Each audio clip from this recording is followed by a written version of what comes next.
Kamusta na nga po mga master at sa videong ito ay atin ang ipagpapatuloy na gisahin ang chapter 67 at 68 sa manhwa series ng Ranker's Return.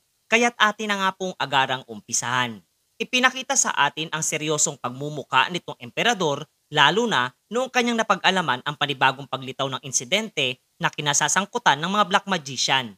Ngunit tila ba nadidismaya nga ito sapagkat para sa kaniya ay hindi naman nakababahala ang ganong klase ng bagay na bagyang ikinadismaya din nitong tatlo na nasa kanyang harapan. Seryosong nawika nga nitong si Lebron na ito ay isang seryosong usapin sapagkat etong emperador ang siyang tumatayong simbolo ng kanilang imperyo at nararapat lamang na agad na apulahin ang anumang apoy ng kaguluhan na posibleng magdulot ng gusot sa kanilang nasasakupan at kanyang trono na hindi naman nagusto ang marinig nitong emperador na agarang nagtantrum. Buwat ng mukhang ninanais nga daw ng mga ito na pamunuan niya ang puwersa sa Latus at pagkatapos ay gagawa siya ng paraan upang magbakasyon sa lugar na hindi nila siya mahahanap. Ang payag nga ng emperador ay ikinatuwa nitong si Gerald na agad naman itong binawi at inatasan etong si Yunwo na asikasuhin ang problemang ito buwat nang siya ang punot dulo ng lahat. Nagbigay nga siya ng pabuya para sa binata matapos ang kanyang ginawa. Gayon din ang pag-aatas dito na tahakin ng silid-aklatan mayroon ng imperyo na ikinatuwang mapag-alaman nitong ating pangunahing tauhan. Buwat ng muli siyang magkakaroon ng panibagong skill na kanyang magagamit sa nasabing laro. Samantalang sa mga oras ding iyon ay tinawag nitong si Lebron ang atensyon ng ating pangunahing tauhan at isinaad na bago nga raw siya tuluyang umalis sa Kapitolyo ay mayroon muna siyang nais ihayag para sa kanya na ipinagtaka naman nitong binata. Pagkatapos nga noon ay inilipat ang eksena sa lugar na tinatawag na Imperial Palace Library na pinangangasiwaan nitong matandang individual na tinatawag sa pangalang Diamond Mountain. Agad nga nitong tinanong etong si Yunwo kung ano ang kanyang pinakapakay sa nasabing silid-aklatan kung kaya't inihayag niya sa matanda ang kautusan nitong emperador na maaari siyang kumuha ng isa sa mga skill book mayroon dito. Agad namang kinilala ng matanda ang kanyang payag mula sa item na ipinagkaloob nitong emperador para sa binata at tuluyang ipinakita ang napakaraming aklat na naglalaman ng iba't ibang mga teknik na maaari niyang matutunan na labis naman niyang ikinamangha. Masaya nga siyang nagpaalam dito sa tagapagbantay ng silid-aklatan kung maaari muna siyang magtingin-tingin bago tuluyang pumili ng isa sa mga ito na pinahintulutan naman nitong matanda. Nagsimula na nga siyang tingnan ang napakaraming aklat na matatagpuan sa lugar na iyon at napapaisip kung alin sa mga ito ang nararapat niyang taglayin. Bagya nga siyang naguguluhan at napapaisip sapagkat ang kanyang mga nasisilayang aklat nga daw ay hindi ganon kainteresado para sa kanya.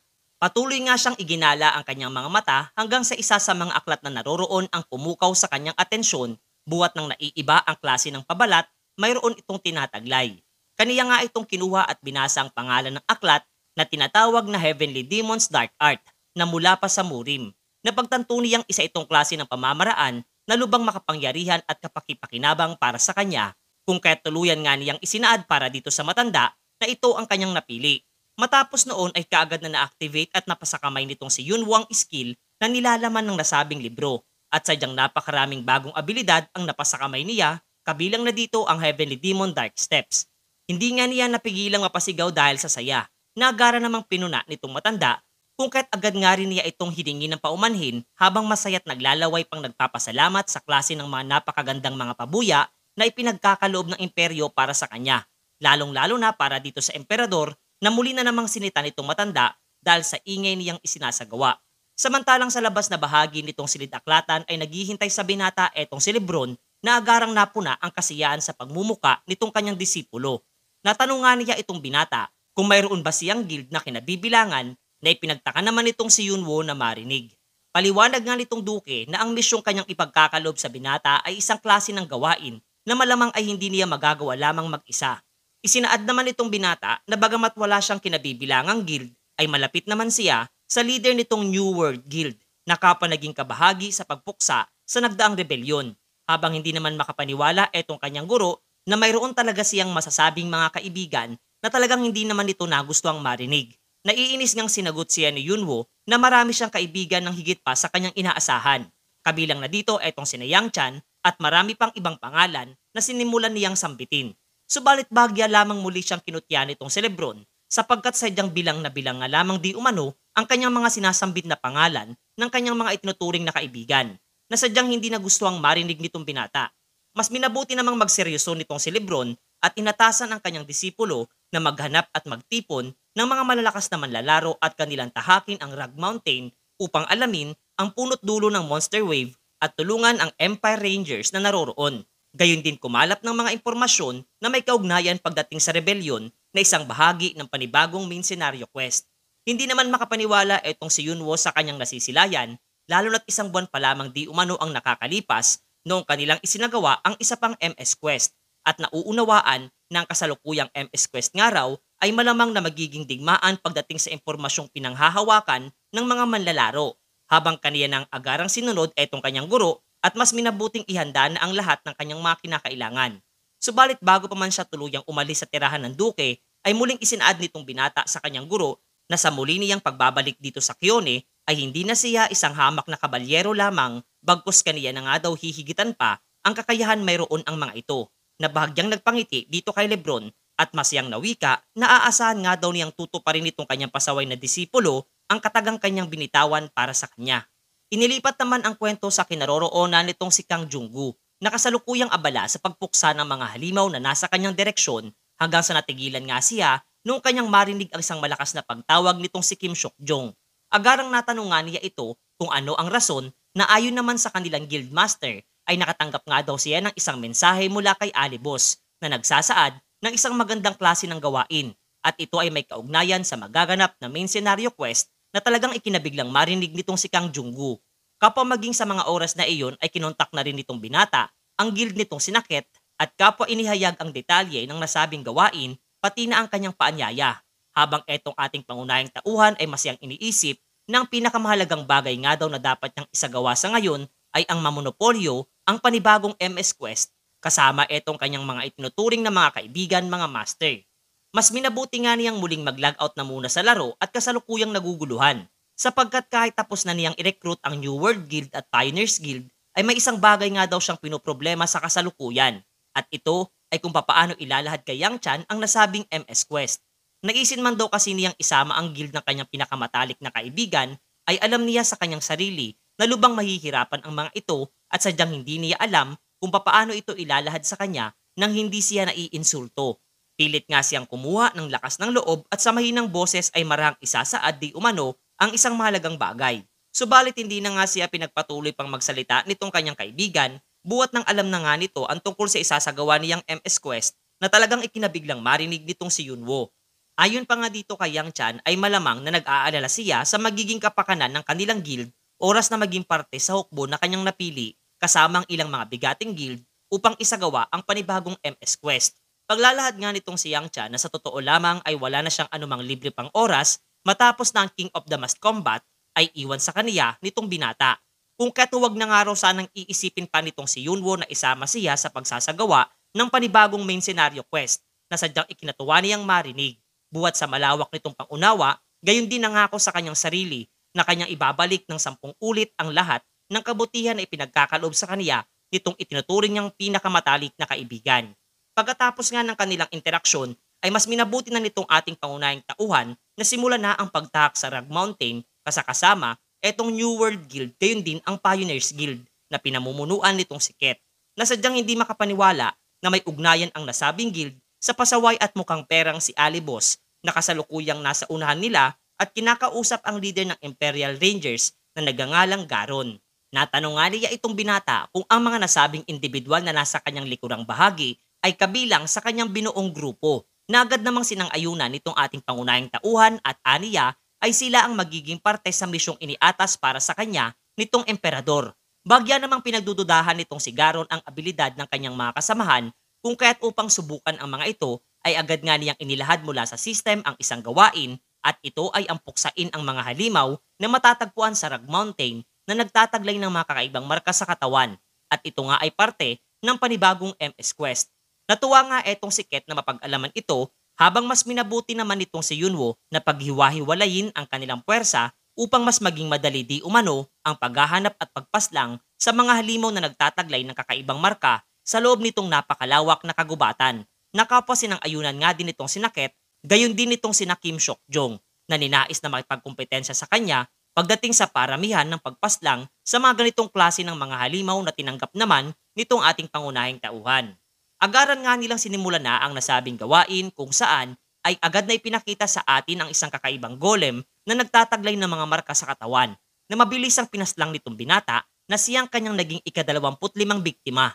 Kasabay noon ay inilahad nga din ng system ang muli niyang pag-level up at kasalukuyang nasa level 137 na. Dahil nga dito ay mas minabuti nitong si Yunwo na pansamantalang huminto na sa kanilang isinasagawa na ipinagtaka naman nitong si Tangi at natanong na hindi ba't nakikipagkumpetensya siya dito kay Kim Seokjong kung sino ang mas maraming mapapaslang na mga halimaw.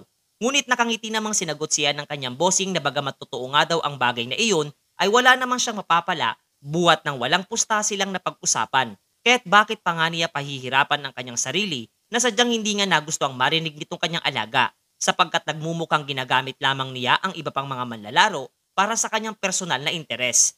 Subalit ipinaliwanag naman sa kanya nitong kanyang bossing na buhat nga raw sa dami ng kanyang isinasagawa, gayon din paghahanda sa kanyang akademya kung kaya't kinakailangan muna niyang huminto sa pagpaslang ng mga halimaw. Ngunit kung talagang nais pa nga ng kanyang alaga na magpatuloy sa kanilang ginagawa ay ayos lamang sa kanya. Kung kaya't agad na binawi na lamang nitong si Tangi ang naging una niyang payag upang kapwa makapagpahinga. Matapos noon ay mas minabuti nga nitong si Yunwo na lumabas muna ng laro at kapwa ni nais obserbahan ang in-upload niyang video sa nagdaang kanyang isinagawang pakikipaglaban sa instant dungeon na puno ng gagamba. Masaya nga siya sapagkat karamihan dito ay positibo ang kanilang naging reaksyon, subalit sadyang hindi nga niya inaasahan ang komento ng isa sa mga manonood na tinatawag sa pangalang African Eagle. Ayon pa nga dito na isang overgeared lamang at broken class ang tinataglay nitong si Alibos kaya't nagagawa nitong talunin ang ibang mga manlalaro sa PvP at magsagawa ng boss raid monster ng mag-isa. At kung siya nga rin daw ang gagamit ng nasabing karakter ay malamang na madali lamang niyang maisasagawa ang lahat ng mga ina-upload niyang videos. Literal na ikinainis naman itong binata na mabasa ang ganitong klase ng payag. Buwat nang wala nga daw itong kaide-ideya kung ano ang pasakit na kanyang pinagdaanan bago makuha ang mga nasabing items, gayon din mga skills. Isa pa nga daw, ang pangalan nitong nagkomento na may pangalang Agila ay malamang na isa lamang tagahanga nitong pipitsuging si Jung Hanbek, kung kaya't kaniya na lamang napagpasyahan na ilagay ito sa blacklist. Sa mga oras ding iyon ay pinakita ang himpilan ng JT Telecom at dooy may isang individual ang nanggagalaiti buwat ng siya di umano ay naka-blacklist sa channel nitong si Alibos at ang ingay nga na kanyang nagawa ay napukaw ang atensyon ng iba pa niyang mga kasamahan na agarang nag-aalalang tinahak ang kanyang kinaroroonan. Ito nga ay si Jung Hanbek na pakunwaring tumawa na lamang at isinaad na buhat nga raw iyon sa pagloloko at bigla ang hindi paggana ng keyboard na kanyang ginagamit. Siya nga ang gumagamit ng A-word ID na African Eagle na kasalukuyang palihim na naiinis sapagkat dahil nga lamang daw sa kanyang naging opinyon ay inilagay na siya sa blacklisted nitong walang hiyang si Alibos kaya't kaniyang isinumpa nagaganti nga daw siya dito sa mga susunod pang panahon habang eto namang si Yunwo ay ating masisilayang bagyang natutuwa dahil sa aksyong kanyang isinagawa para sa may-ari ng A-word ID. Pagkatapos noon ay muli na ngang pumasok sa arena etong si Yunwo at ninais na subukan ang bago niyang abilidad na Heavenly Dark Steps mula sa pulutong ng mga dami na nasa kanyang harapan. At gamit ang pamamaraan nga niyang natutunan mula sa kanyang guru na si Lebron ay napakabilis nga lamang niyang nalagpasan ang lahat ng mga ito sa isang iglap na sadyang kaniyang di lubos inaasahan. Subalit dahil nga sa bilis nito ay halos maduwal na siya at kapwa ang ganitong epekto ay hindi nga rin niya inaasahan sapagkat para nga daw siyang isang lasing at nahihirapang kontrolin ng maayos ang kanyang pagkilos. Napagpasyahan nga niyang muli itong subukan habang mayroon pang 10 minutong natitira bago muling magsimula ang kaniyang akademya at wala pa nga rin daw etong si Dwayne na hindi niya namalayang naroroon na. Mas minabuti nga niyang magsuot na ng maskara bago muling gamitin ang Heavenly Dark Step. Ngunit bago pa man siya makapagsagawa ng pagkilos ay nagulat na lamang siya mula sa isang pagbati nitong si Dwayne. Hindi nga niya ito inaasahang agarang darating sa lugar na iyon na ayon naman dito ay kaniya nang nakaugalian na maagang dumating bago pa man magsimula ang bagay na kaniyang isasagawa. At dahil nga sa aksyon nitong aktor ay mas lalo lamang napahanga etong si Yunwo sapagkat hindi nga lamang daw ito mahusay at mabait na tao bagkus nagpapahalaga din sa oras. Natanong nga niya etong si Dwayne kung nagsanay ito gamit ang mga bagay na kanyang itinuro para sa kanya na mas minabuti naman niyang sagutin sa pamamagitan ng pakikipaglaban sa isang dami at seryosong na wika na pagmasdan nga raw nitong si Alibos kung gaano nakalaki ang nilago ng kasanayan ng kanyang itinuturing na unang estudyante mga master.